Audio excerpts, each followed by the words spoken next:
I think, of course, my fellow panelists have shared a lot of commentaries on what the ingredients that are important to make innovation possible, and many of them touch from culture to, climate to an important belief that IBM also joins in, colleagues from 3M and P&G, which is this whole idea of collaborative innovation. Sometimes we don't think too much about that word. I think Greg talks about innovation is the ability to team. It's not an individual game, but if you think about it, to collaborate is not actually that straightforward, particularly so in my personal opinion in the Asian culture, because partly it is also the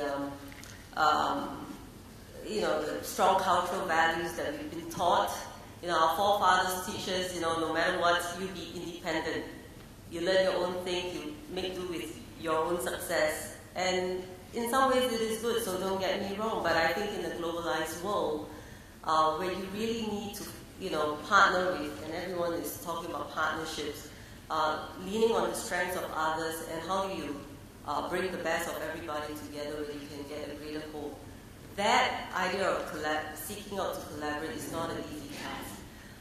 The other thing that I would say that for SMEs, and it would be true for any companies big and small, because it does apply, you need to wear the spirit of an attitude of openness.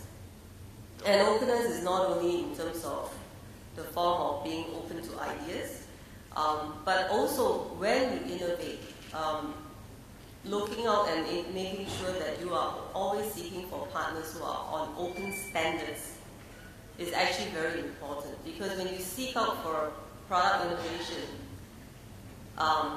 that is close on standards, I think the sustainable value or the sustainable success is pretty limited.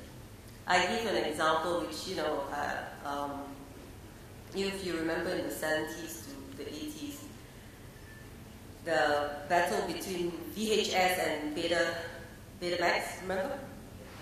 I think it took 10 years fighting on that, and both has its technological prowess. In fact, Sony's Betamax was rated technically more superior, but in the end VHS won the battle. But you know what? None of them sustained success because the digital side of the solution overtook a lot of all these things. So I think when you innovate, the idea of openness and also embracing open standards is actually very important, because that gives you the ability to engage with many more possibilities, with many more partners.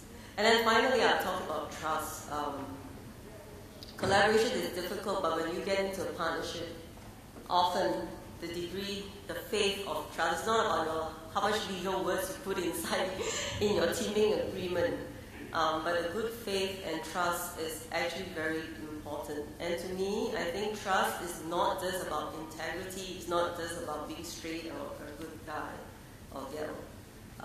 But having the competency, having the right competency to deliver on the job or the outcome is equally important.